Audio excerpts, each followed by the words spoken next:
বন্ধুরা, আজকে আমি একটা গল্প নিয়ে চলে এসেছি। ঠাকুর শ্রী রামকৃষ্ণদেবের গল্প। যদি তোমাদের ভালো লাগে প্লিজ আমার চ্যানেলে কমেন্ট করো, কমেন্ট বক্সে গিয়ে একটু কমেন্ট করো, আর লাইক করো, শেয়ার করো, সাবস্ক্রাইব করবো। তো চলো গল্পটা শুনে নাও। শুরু করছি শ্রী রামকৃষ্ণদেবের মুখে গল্পের সর্বমঙ্গলা। এক গ্রামে দেবীচরণ নামে এক গরিব ব্রাহ্মণ বাস করতেন। গরিব হলেও ব্রাহ্মণ বড় সৎলোক ছিলেন। জগৎজনের উপর তার অগাধ বিশ্বাস ও ভালোবাসা। এক মনে তিনি দেবীর পূজা করতেন। চণ্ডীপাঠের জন্য প্রায়ই লোকেরা দেবীচরণকে আমন্ত্রণ জানাত। চণ্ডীপাঠ করে যা পেতেন তাতে তার বেশ ভালোভাবেই দিন কেটে যেত। স্ত্রী ও কন্যাসহ সুখে বাস করতেন। দারিদ্র্য থাকলেও সংসারে অশান্তি দুঃখ নেই। দেবীচরণের কন্যা যেমন রূপবতী তেমন গুণবতী। নাম তার সর্বমঙ্গলা। ব্রাহ্মণ ও ব্রাহ্মণ পত্নী মেয়েটিকে সংসারের সব কাজ শেখাতেন। মেয়েটিও তাড়াতাড়ি সব শিখে নিত। সে কঠোর পরিশ্রম করত এবং যা কিছু করত তা খুব মনোযোগ দিয়ে নিপুণভাবে করত। সর্বমঙ্গলার বিয়ে দেওয়ার সময় হলো। সর্বমঙ্গলার মা দেবীচরণকে বললেন, সর্বমঙ্গলার জন্য একটু উপযুক্ত পাত্র দেখো। কিন্তু কেই বা গরিব মেয়েকে বিয়ে করবে? আমাদের তো দেবার কিছু নেই। দেবীচরণ বললেন, তুমি ওর জন্য কিছু ভেবো না। আমাদের মেয়ে রূপে লক্ষ্মী, গুণে সরস্বতী। সর্বমঙ্গলার মতো পরমা সুন্দরী ও গুণবতী মেয়ে আর আছে? তুমি ঠিক বলেছ, সর্বমঙ্গলার কোনো তুলনা নেই। যেমনি ভালো তেমনি কাজের মেয়ে। খুব দক্ষতার সঙ্গে সব কাজকর্ম করে। ওর রান্নাবান্না চমৎকার।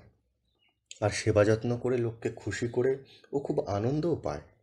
সুতরাং ওর বিয়ের জন্য আমাদের ভেবেচিন্তে কোনো লাভ নেই। মা দুর্গা সব ঠিক করে দেবেন। কয়েক সপ্তাহ পরে এক দয়ালু জমিদার ওই গ্রামে আসেন। সর্বমঙ্গলা তার চোখে পড়ে। মেয়েটিকে তার এত ভালো লাগলো যে তিনি ছেলের সঙ্গে সর্বমঙ্গলার বিয়ে দিতে চাইলেন। দেবীচরণও রাজি। সর্বমঙ্গলার বিয়ে হয়ে গেল। বিয়ের পর সে শ্বশুরবাড়িও চলে গেল। ব্রাহ্মণ ও ব্রাহ্মণী মেয়েটিকে বড় ভালোবাসতেন। মেয়ে শ্বশুরবাড়ি চলে যাওয়ার পর তাদের মনে ভারী দুঃখ, কিন্তু বহু ভাগ্যে মেয়ে বড় ঘরে পড়েছে। এই যা তাদের সান্ত্বনা। দেখতে দেখতে দুর্গাপুজো এসে গেল। দেবীচরণ তার স্ত্রীকে বললেন, দেখো, মায়ের কৃপায় আমাদের মেয়ে ভালো অবস্থাপন্ন ঘরে পড়েছে। আমাদের বাড়িতে এবছর দুর্গাপুজো করতেই হবে, বুঝলে? কিন্তু আমরা যে বড় গরিব, কত কষ্টে আমাদের নিজেদের খাবার জোগাড় করতে হয়। কি করে মার পূজা করব আমরা? কেন? মা কি তবে শুধু ধনীদের, গরিবের জন্য নয়? মা কি আমাদের পুজো নেবেন না? আমাদের যা সামর্থ্য তাই দিয়ে মায়ের পুজো করব। দুর্গা উৎসবের আর দেরি নেই। দেবীচরণ বললেন, মায়ের প্রতিমা করে পুজো করতে হবে, কি বলো? তার স্ত্রী বললেন, হ্যাঁ, আর পুজোর সময় সর্বমঙ্গলা এলে আরও ভালো হয়। দেবীচরণ একটি আধুলি নিয়ে কুমোর বাড়ি গিয়ে বললেন, এবার আমার বাড়িতে দুর্গাপুজো করবো ঠিক করেছি। বাপু, এ আধুলিটি রাখো, আর আমাকে ছোট করে মার একখানি প্রতিমা করে দিও। কুমার বললে, ঠাকুর, আপনি কি পাগল হয়েছেন নাকি? দুর্গাপূজা করতে তো অনেক টাকার দরকার। তাছাড়া 50 পয়সায় কখনো প্রতিমা হয়? দেবীচরণ বললেন, আমার কোনো টাকা পয়সা নেই, কিন্তু মার প্রতি আমার ভক্তি ভালোবাসা আছে। মায়ের কৃপালাভে আমি ধন্য। কিছু না পেলেও আমি শুধু ফুল দিয়ে মায়ের পুজো করব। ব্রাহ্মণের কথায় কুমোর বিস্মিত হল। কিছুক্ষণ চিন্তা করে বললে, ঠাকুর আপনার মনের ভাব বুঝেছে। আচ্ছা, আমি প্রতিমা বানিয়ে দেব। আধুলির দরকার নেই, আমি অমনি করে দেব। দেবীচরণ বললেন, সে হয় না বাবু, তোমাকে পয়সা নিতেই হবে। জোর করে তিনি কুমোরকে আধুলিটি দিলেন। ব্রাহ্মণ ও তার স্ত্রী পুজোর যোগাযন্ত্র করছেন, আর প্রায়ই সর্বমঙ্গলার কথা মনে পড়ছে। মেয়ে না থাকাতে তারা খুব অসহায়, তাই দুজনেই কাঁদছেন। কাঁদতে কাঁদতে দেবীচরণ বললেন, এখন সর্বমঙ্গলাকে আসতে দেবে না, কেননা ও খুব ব্যস্ত থাকবে। ওরা বড় লোক, ওদের বাড়িতে কত বড় পুজো হবে, আর সর্বমঙ্গলা কত সাহায্য করবে। এখন আমাদেরই সব নিজেদের করে নিতে হবে। পরের দিন দেবীচরণের স্ত্রী অসুস্থ হয়ে পড়লেন। তিনি কাঁদতে কাঁদতে বললেন, এখন আমরা কি করি? পুজোর আর একদিন মাত্র বাকি। বিছানা থেকে নড়তেও পারছি না। হে ঠাকুর, পুজোর কি হবে? কে রান্নাবান্নার কাজ করবে? কে আমাদের সাহায্য করবে? ওহ, সর্বমঙ্গলা যদি এখন থাকতো। দেবীচরণ তার স্ত্রীকে সান্ত্বনা দিয়ে বললেন, অস্থির হয়েও না, আমি এখনই সর্বমঙ্গলার বাড়ি যাচ্ছি। তুমি অসুস্থ জানলে তার শ্বশুর পাঠাতেও পারেন। দেবীচরণ সর্বমঙ্গলার বাড়ি গেলেন। সব শুনে সর্বমঙ্গলা শ্বশুর বললেন, কিন্তু আমার স্ত্রী ওর সাহায্য ছাড়া সব ব্যবস্থা করতে পারবে না। না না, এই সময় ওকে ছাড়া অসম্ভব। আপনি কিছু মনে করবেন না, আমি খুব দুঃখিত। অগত্যা মনে দুঃখ চিন্তা নিয়ে দেবীচরণ ফিরে আসছেন। পথে ব্যাকুল হয়ে জগজ্জনের কাছে প্রার্থনা জানালেন, মা, কুমোর সুন্দর প্রতিমা করে দিয়েছে, কাল তোমার পুজো, কিন্তু আমার স্ত্রী অসুস্থ আর মেয়েও আসতে পারলো না, এখন মা কি করি? অমনি শুনতে পেলেন পিছন থেকে কে যেন তাকে ডেকে বলছে, বাবা বাবা, আমি এসেছি, আমায় নিয়ে চলো। কথাগুলো যেন সর্বমঙ্গলার।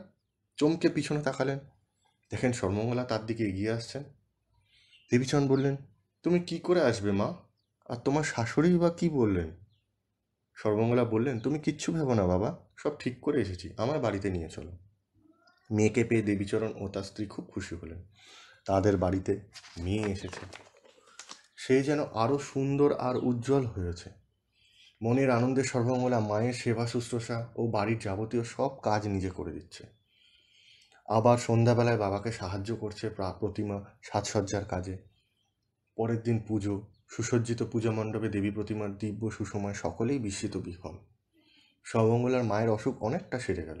তিনিও বললেন, আহা, আমার সর্বমঙ্গলা কি সুন্দর মাকে সাজিয়েছে, আর সর্বমঙ্গলাকেও কি সুন্দর দেখাচ্ছে। আমাদের কোনো জরির বা সোনার গয়না নেই, তবুও আমাদের দেবী প্রতিমা সর্বমঙ্গলা রূপের কোনো তুলনাই নেই।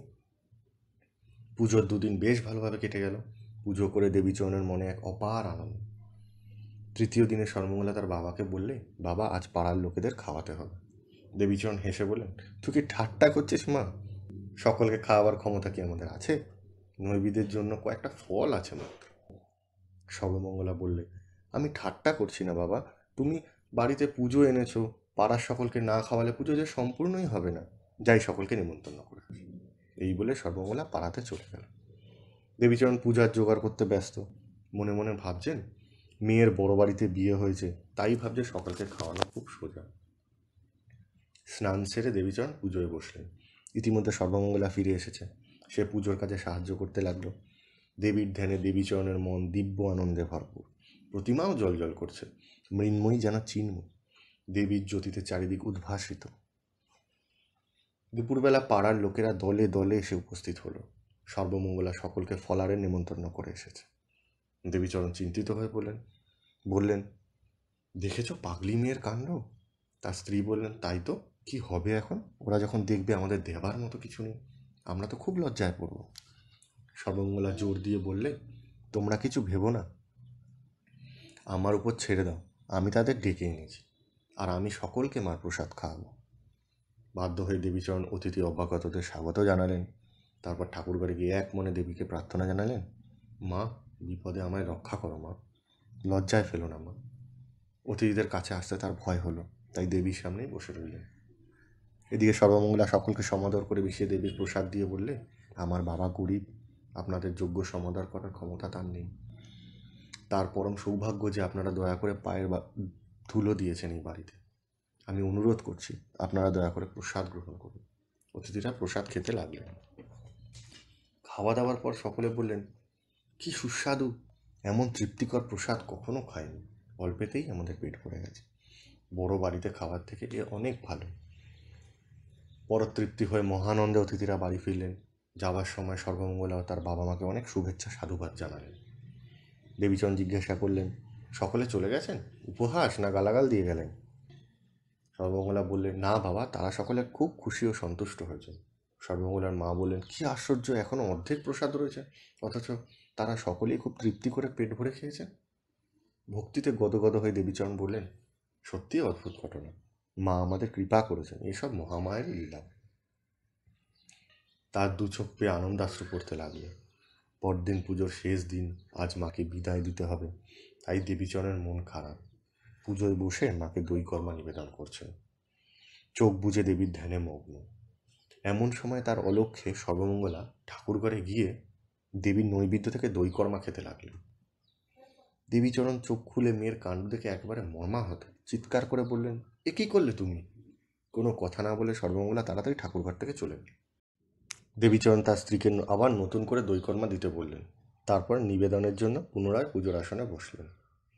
আবার সর্বমঙ্গলা ঠাকুরঘরে গিয়ে দেবীর নৈবেদ্য খেতে লাগলেন। বিরক্ত হয়ে দেবীচরণ পুনর্বার তার স্ত্রীকে নতুন নৈবেদ্য সাজাতে বললেন। এবারেও সর্বমঙ্গলা দেবীর নৈবেদ্য খেয়ে ফেললেন। তখন দেবীচরণ মেয়ের আচরণে ক্রুদ্ধ হয়ে বললেন, আজ তোর কি হয়েছে? আমার পুজো পণ্ড করিস না, যা এখান থেকে। সর্বমঙ্গলা তার মায়ের কাছে চলে গেল। মাকে বললে, মা, বাবা আমায় যেতে বললেন, তাই আমি চলে যাচ্ছি। তার মা বললেন, হ্যাঁ মা, আজ তোমায় শ্বশুরবাড়ি ফিরতে হবে, দুর্গোৎসব শেষ হয়ে গেল। আচ্ছা, পুজো শেষ করে তোমার বাবা পৌঁছে দিয়ে আসবেন ক্ষণ। পুজো শেষে দেবীচরণ তার স্ত্রীকে জিজ্ঞাসা করলেন, সর্বমঙ্গলা কোথায়? তার স্ত্রী বলেন, কিছুক্ষণ আগেও এখানে ছিল, শ্বশুরবাড়ি নিয়ে যাওয়ার জন্য তোমার অপেক্ষায় আছে কোথাও। কিন্তু অনেক খোঁজাখুঁজি করেও সর্বমঙ্গলাকে পাওয়া গেল না। দেবীচরণ বললেন, বোকা মেয়ে বোধহয় একাই শ্বশুরবাড়ি চলে গেছে, আমি গিয়ে সব খোঁজখবর নিয়ে আসি। মেয়ের বাড়ি পৌঁছে সর্বমঙ্গলাকে দেখে দেবীচরণ আশ্বস্ত হলেন। মেয়েকে বললেন, মা, পুজোর সময় ব্যাঘাত করেছিলে বলে তোমায় একটু বকেছি, কিন্তু তাই বলে তুমি একাই চলে এলে? তুমি কি আমার ওপর খুব রাগ করেছো মা? হতভম্ব হয়ে মেয়ে বললে, তুমি কি বলছো বাবা? দেবীচরণ বললেন, আমার পুজো করার সময় তুমি নৈবেদ্য খাওনি, সেই জন্য তোমাকে আমি বকাবকি করিনি। উত্তরে সর্বমঙ্গলা বললে, কিন্তু বাবা, আমি তো সবসময় এখানেই আছি, তাছাড়া শ্বশুরমশাই তো তোমায় বলেছিলেন যে তোমার সঙ্গে আমায় পাঠাতে পারবেন না। দেবীচরণ হতবাক, বুঝতে পারলেন দেবী দুর্গা তার মেয়ের রূপ ধারণ করে এসেছিলেন। আনন্দে আত্মহারা হয়ে কাঁদতে কাঁদতে বললেন, মা, মা, তুমি আমার ঘরে এসেছিলে, কিন্তু আমি তোমায় চিনতে পারিনি মা।